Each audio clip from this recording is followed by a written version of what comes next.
Yeah, so Liberia, even though it's a small country, it had a big because of Liberia, because of Charles Taylor, they come to Du Bois, the diamond, you know, when they have the blood diamonds and the legal diamonds and stuff like that. Right. Yeah, that's one of the main reasons why they did that, because they didn't want those diamonds coming out. Hence why he was placed there, because he had that connection. Exactly. Okay.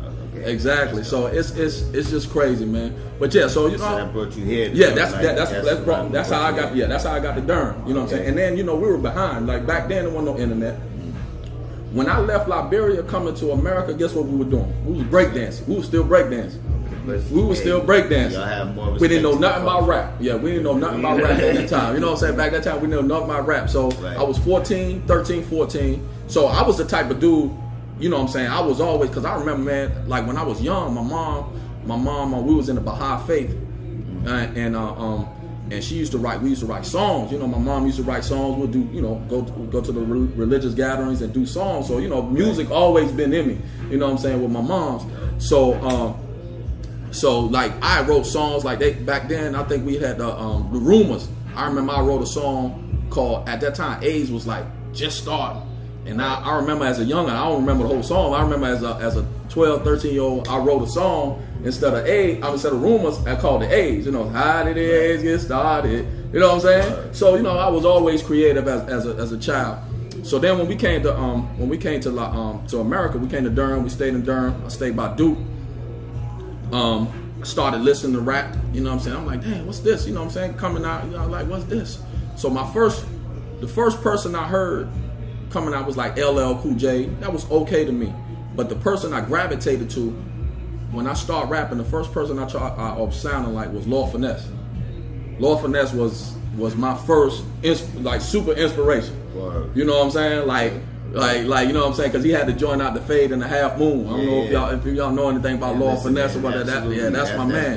That's my man. So you know what I'm saying? I started off and I started rapping, and then in my neighborhood, a guy moved to my neighborhood.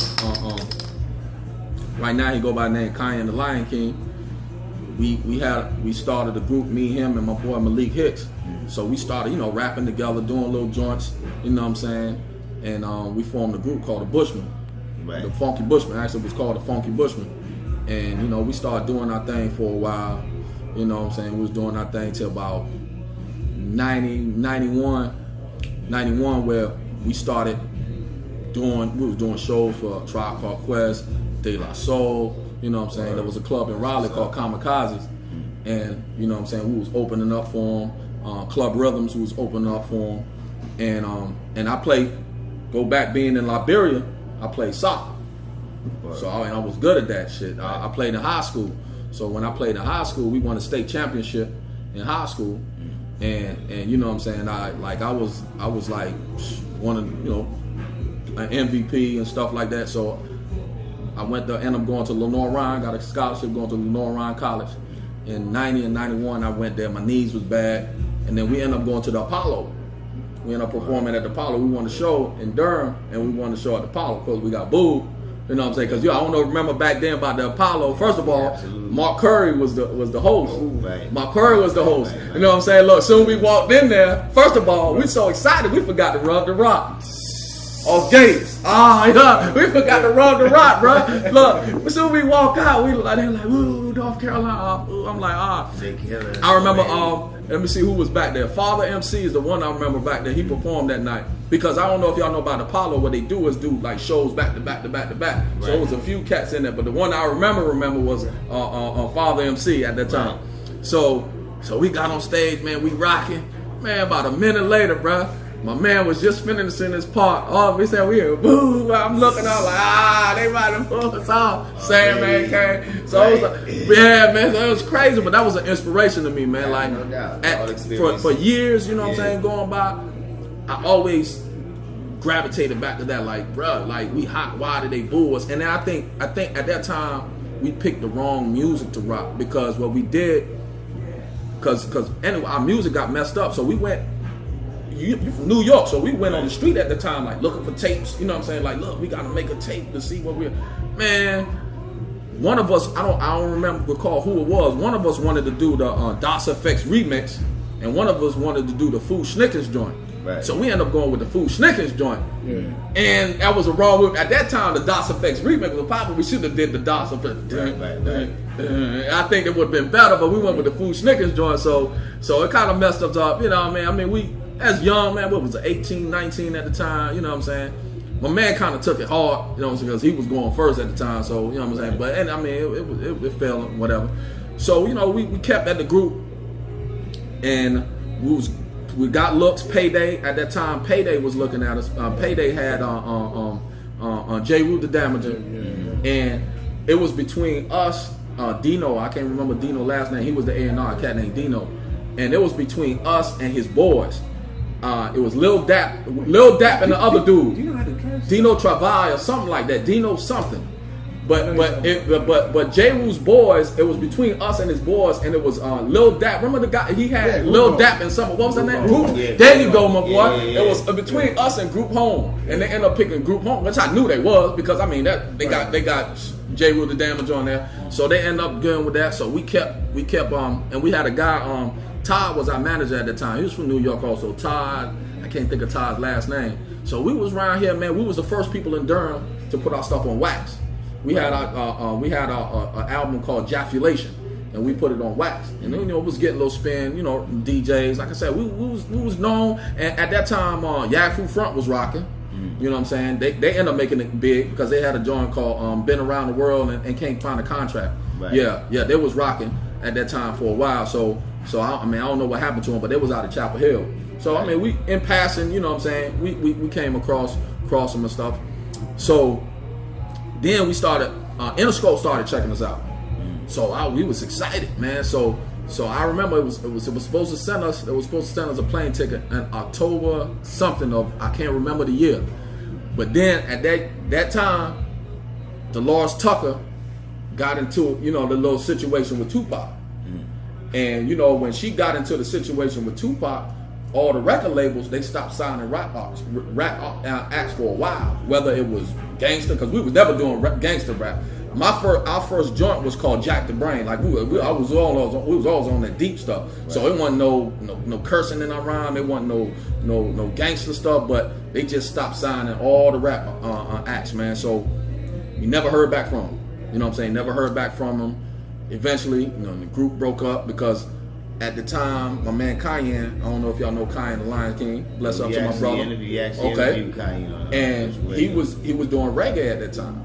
Okay, and in retrospect, looking back, you know what I'm saying, me and my man was kind of against it. You know what I'm saying, but we was against it not because of the creativity of it, but we was against it because at that time there was another group called the Bush Babies. I don't know if a lot of people remember the Bush Babies.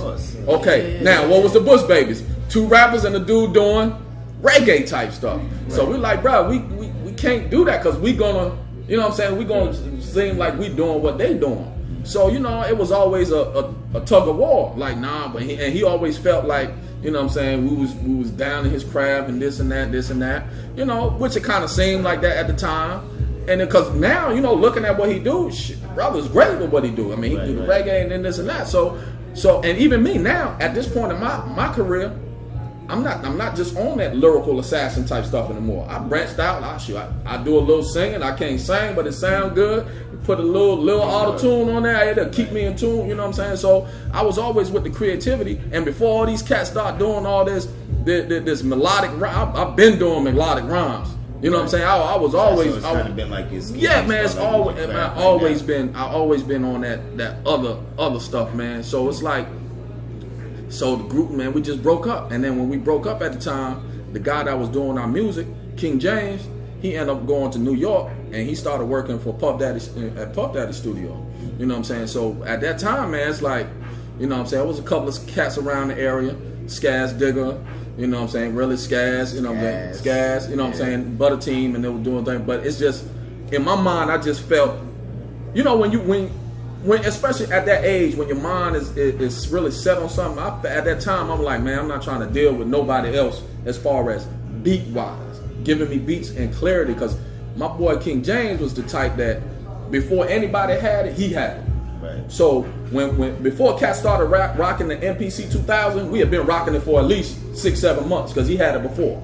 You You know what I'm saying? He was that type of dude. So when he went, man, I just stopped doing music for a long time, like at least for a while, until like 07.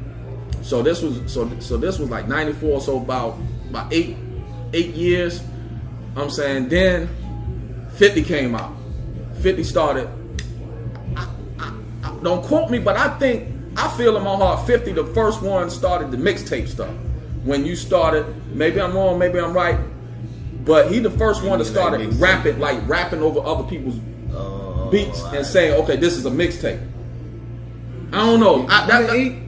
He did it. I say he did it big. He did it big. Now maybe some cats in New York was doing it, but see, like I said, I wasn't even rapping no more. I wasn't even fucking listening to rap. You know what I'm saying? I feel that. You know what I'm saying? Like that. So with him with just him, I can see that. Like with just his music, his own, you know, because for a while, because I was used to do mixtapes. Okay, we played everybody. You know what I'm saying? We was playing everybody's song. It wasn't like one artist, unless it was a special, you know, an actual special mixtape or whatever. But for the most part, it's like, I would say, So he was the first one to say, okay, I'm gonna rock over this person beat and do it. Because remember, back in the day, now, you know, in the early 90s, you can't rock over nobody else's beat. Yeah, you can't. You know what I'm saying? Because even what we did, we was kind of skeptical on doing it. Because, you know, back in the day, I don't know if y'all used to do it. We used to take the end of tracks and from tape to tape, and you know what I'm saying, and loop it and rock over it. You know what I'm saying? Yeah. And even then, we was like, hold up, now I know how they gonna feel. You know what I'm saying? So when the mixtape thing came, and I'm like, oh shit, it's cool to rock over somebody else's beat. I'm like, okay, well shoot, I'm about to come back out and do some stuff. So I had I came out with a mixtape called Chatterbox, and I got some. I went to my man OJ Dot. He go by Old Hell now. So got in there, you know what I'm saying. Got a few in us, you know what I'm saying. Every time we rock, and I did a mixtape. And that's when I met my man Mike Blaze, who was with Flavor Fruit Entertainment, and I met Mike Blaze, and I did the mixtape. We got the mixtape. I got to dealing with them, and then Mike Blaze introduced me to a cat named Red back in 07, and Red really got me to, I feel, where I am today as whatever I am. You know what I'm saying? Ain't the biggest thing, but you know, a lot of people, you know, people know who I am. I get on there, but he started taking me. He liked the music. And he had a vision, and he had money to spend. The first weekend I met him, he took me down to Miami to perform at DJ Khaled's birthday party. I mean, it fell through, but you know what I'm saying. We was there. We met some people. You know what I'm saying. And for a little bit, because he was cool with TJ Chapman, and TJ Chapman at that time, which probably still is, was the manager for B.O.B. Right. You know what I'm saying? So B.O.B. wasn't really big then. So, you know, we had a joint we was pushing at the time, and it's like, it's like me, man. And then back then I had not back then, but you know, I had a joint called Heavy Metal Hip Hop that we was pushing, and I really felt that we should take that shit overseas.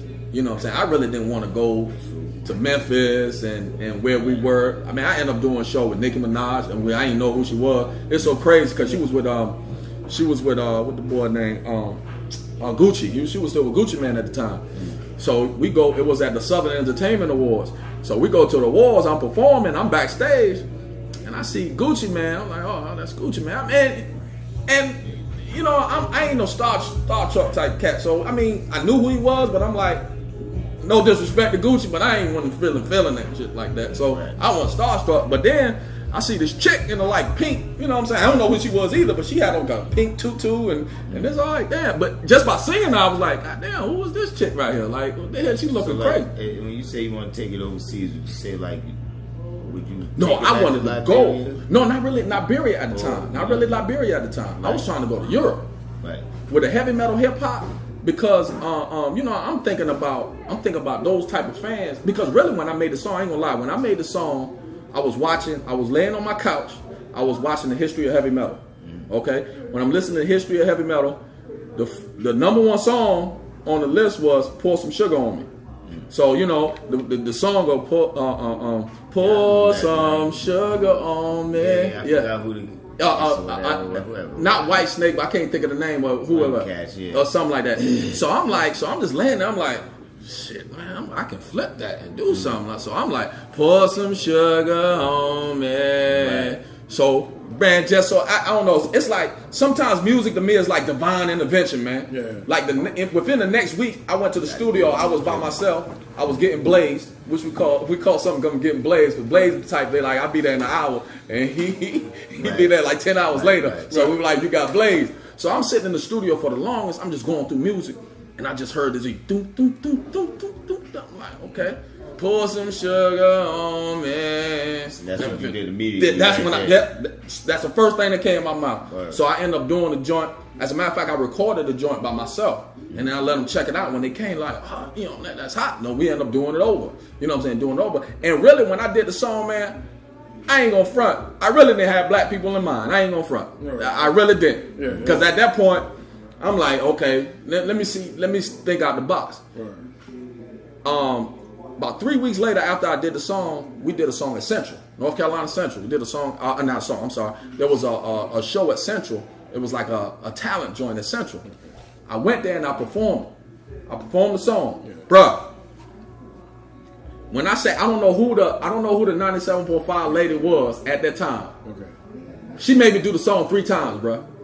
That's how much she was feeling it. Yeah. I did the song 3 times. You know what I'm saying? And the next day, people was hitting me like, yo, she talking about your joint on the radio. When I was walking outside, it was the little black girl that was just singing it. Like, I'm like, God damn, like, I didn't know this shit was going to feel like that. You know what I'm saying? And so it made me feel good. So I'm like, shit, well, maybe I'm on to something. You know what I'm saying? I'm on to something. You know what I'm saying? And then the next week, Skaz used to DJ at the Student Union. Man, we ain't had a song mixed and this and that. So people was asking for it, but he couldn't play it. You know what I'm saying? So we kind of missed a little something there. Right. So eventually I just kept on with the song. You know what I'm saying? When I met up, when Blaze, you know, got me hooked up with the guys that it's called Keep It Moving Records. He had a record label called Keep It Moving Records, and that's the song we was moving with. So everywhere we went, you know what I'm saying?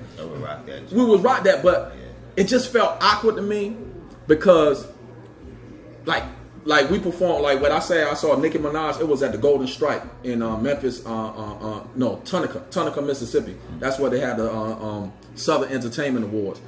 It was just like I just felt out of place. You know what I'm saying? Like I'm dressed up like a rock star, bro. Like I got the shoes, the glasses, and cats just like regular pants hanging down. You know what I'm saying? And I'm like, yo, bro, like this just ain't right. Out your element when you I was just out of my element. But bro, whether I'm rocking for 1 or 100, I'm doing my thing, and you going, you know what I'm saying? Yeah, so I always showed out, you know what I'm saying? But it's just that, and then the situation ended up crumbling. You know what I'm saying? After it ended up crumbling, but some good things came out of it. Peace out to DJ Smalls. You know what I'm saying? He ended up doing my mixtape, Southern Smoke. He ended up doing my mixtape because he seen me when I was in Tallahassee, and TJ Chapman had a showcase, and I performed, and he seen me. He was like, yo, I want to do your mixtape.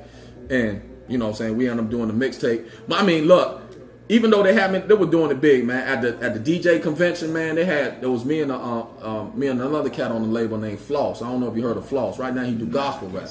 He's an ill dude, man. And so they had us at the DJ conventions in Atlanta.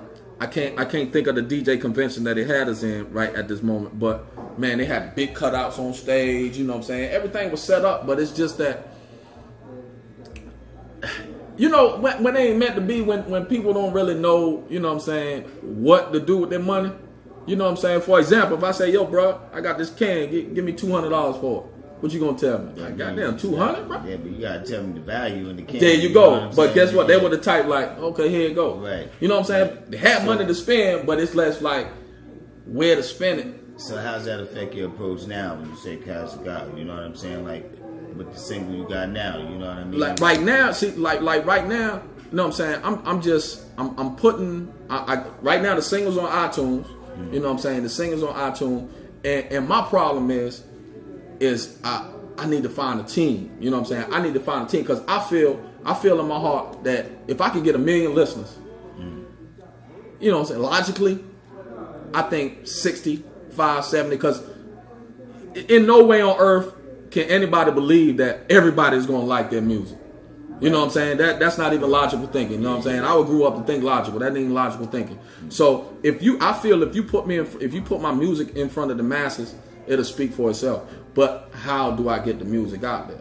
You know what I'm saying? With me working every day, you know what I'm saying, this and that. So right now I'm working on getting the video done. You know what I'm saying? Getting the video done, and it's on iTunes at the moment. But working on getting the video done so I can get it out there so people can hear it. Because once they hear it, then, you know what I'm saying, especially a visual. I definitely need a visual. But I really want to go overseas with it.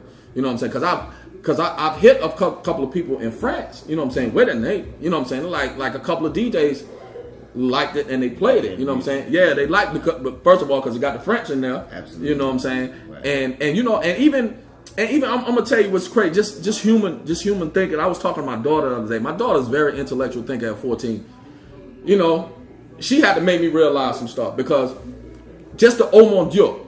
Okay, because I'm Liberian, and you know what I'm saying, in Liberia we speak English, but we can speak with kind of patois type speaking, so we talk fast and you understand. Okay, now, so by me talking like that, certain things just roll off my tongue. Okay, but people that don't have that ability, that my ability, certain things they really can't say right. So I was at a radio station one day, and the dude was trying to say "Oh mon Dieu," and he couldn't say it. And in my head, I'm like, "Damn, what the fuck?" Like, dude, it's not hard. Like, why the fuck can't you say this? Right. You know what I'm saying? And even and that ain't the first time. When I keep going, I'm like, "Yo, it's "Oh mon Dieu." He's like, "Oh mon Dieu." Yeah, I had that. So I was like, "What's he say that joint one more yeah. time, homie?" So when I got home, I'm telling my daughter like, "Dad, what you fail to realize is that's not English." You know what I'm saying? People speak English. That's not English. It's another language. So it's going to be hard for some people to say. Got a good sound. Yeah, it got a good sound. You know what I'm saying? So you got to understand. Yeah. So, you know, and then probably people got to get acclimated to that also. Like, okay, what is he talking about? Or, you know what I'm saying? And, sometimes it don't even take what you talking about. You know, just the feeling. Feel and the sound. You know what I'm saying? Because the beat, you know what I'm saying? When I first heard the beat, it's like that funk. You know what I'm saying? That funk type beat. Right. And it can make you dance. You know what I'm saying? Something to dance to. Something to move to. You know what I'm saying? So that's really why I choose that particular song. And the thing about it is, and I'm spitting on it. That's the thing. Like, I'm spitting on it. I ain't bullshit. Because a lot of times, you know what I'm saying, when I'm rhyming, I'm thinking of the younger generation. Like, okay, because at this point in my life and career, if I'm trying to make it, I have to appeal to the masses. And at this point, when you listen to the radio and you listen to what they have on the radio, the masses is 18 to 20 something and you know, and to each his own. I want all fans. So the formula, like my man DOC said, I hate he got in the accident because I think DOC probably be one of the greatest right now. Right. So the formula is, how do you increment certain elements in your music where you can appeal? Yeah, so you can grab, because like I know if y'all listen to a song, I'm gonna give you an example. Kodak Black. I'm really feeling that joint.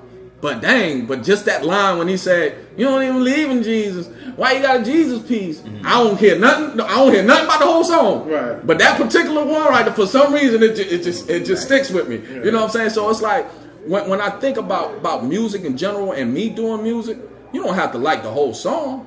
I just want a piece of that song where you can gravitate to and say, "Oh man." You know what I'm saying? And that'll get your attention. And eventually, you know, after you listen, you might, because even though I can be a little shallow, a little crash, I can still go to the bottom of the ocean, because certain things I say in the song, you probably ain't gonna understand until you listen to it about 4 or 5 times. But like, oh dang, this is what he said. Right. You know what I'm saying? So I still try to keep that element and still try to, you know what I'm saying, be as simple as possible. Because no disrespect to what these guys going on today, they're entertainers, but they're not lyricists. And they by far not deep. So I mean, you got a team right now with the production and going into a new album. Is that the? Oh yeah, I got it. My album is called String Therapy. So actually, my album is done. I'm just trying to get it mixed and mastered and stuff like that. Okay. So with String Therapy, like I said, like I told you earlier, when I was growing up, my mom had a guitar, played a guitar, and you know. As a kid, look, all you kids, if you're listening, when your parents tell you to do something when you're young, like go with it. My mama always was trying to send me to, you know what I'm saying, guitar. I don't want to do that. I want to go play soccer. You know what I'm saying? So I never did, which I regret at this time. And it's never too late, but it's like, dang, I can imagine if I was playing with my mentality, if I was playing guitar when I was 8 years old, what I'd be like now. You know what I'm saying? So I always had, like, when I hear guitars, it just make, like, you know what I'm saying, just make my skin crawl. I just love guitar. So it's like, I call the album String Therapy because every track in there has either a guitar or some kind of string, cello, violin. You know what I'm saying? You got anybody play live in that joint? Two joints, cats playing live. Yeah, two joints, cats playing live. You know what I'm saying? So, and I got my man on the production. We got Gav Beats. It's like one of the dopest. Mike Blaze. We got King James, and I got this young boy from Texas in there. So yeah, that's supposed to got 15 tracks. You know what I'm saying? Should be out within the next few months, man. It's gonna be on iTunes, you know what Amazon, everything. But it's gonna call String Therapy, and it's just I got some cats singing in there. I got my man Devotion. This cat named Devotion right now. Peace out to him. He's in California doing this thing. Okay. Young boy. Okay. So yeah, man. Just trying to get the music out and still trying to get my 1,000 loyal fans, at least 1,000 loyal fans. Right. You know what we say when we say loyal fans. I mean, but you can eat. Check you as like you doing the local. Yeah, I've been doing some shows. I've been doing some shows. You know what I'm saying? Trying to get something done at the poorhouse right now. So I mean, I'm trying to get in where I fit in because it's like I said in one of my songs, man. You ain't the shit till you're out of state news, and I really with North Carolina, I feel like that. You know what I'm saying? It's like all the DJs around here, whether it's radio or anything, it's like, yo, let's push the artists around here. Stop being a testing ground for the industry. Right. You know what I'm saying? Because that's what North Carolina is. Instead of telling like, yo, we got this platform, we gonna rock these artists because there's about 1 million of us out here. Like for real, you know what I'm saying? There's like tons of artists. And not just artists, good artists, yeah, but it's very little. Good. And it's little like the radio show might be like, yo, well, what you doing for me, B? And you know, don't disrespect to the radio show, but I'm gonna comment on that because I just talked to my boy Mike about it. I'm like, so they right there's a Carolina wave. And I think there's a little beef going on with them now. But, you know, yo, just play some more stuff on there, man. I don't want to listen this Sunday and next Sunday and hear the same exact thing I heard last Sunday, this Sunday. Right. Because there's more than 4 artists. Exactly. And not just that more than 4 artists. There's more than 4 artists with BDS. Yeah, that's because true. I get you. You're gonna play. You want to play what's BDS, and that's fine. And I'm sure there's more than 4 artists that got this song BDS. Yeah. You get what I'm saying? So just play a variety of music.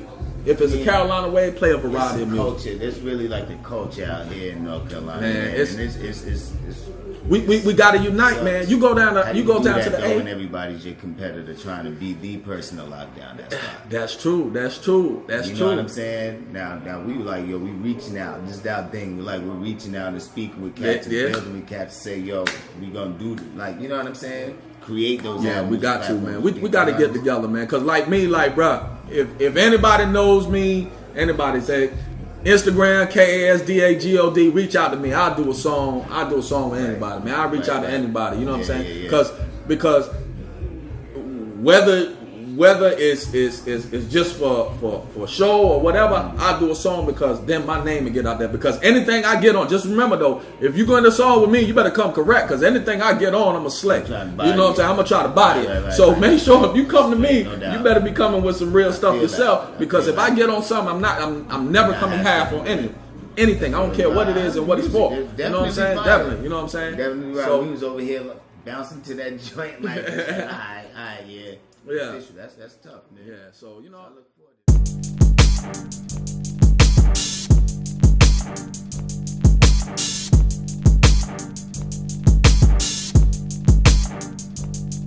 to go on Google, KAS space DA space GOD. Everything I have, everything will come up. I got SoundCloud, KasDagod, Instagram, KasDagod. Site coming soon. Of course, it's gonna be KasDaGod.com. I already got the domain. I just got to get some people to get it together.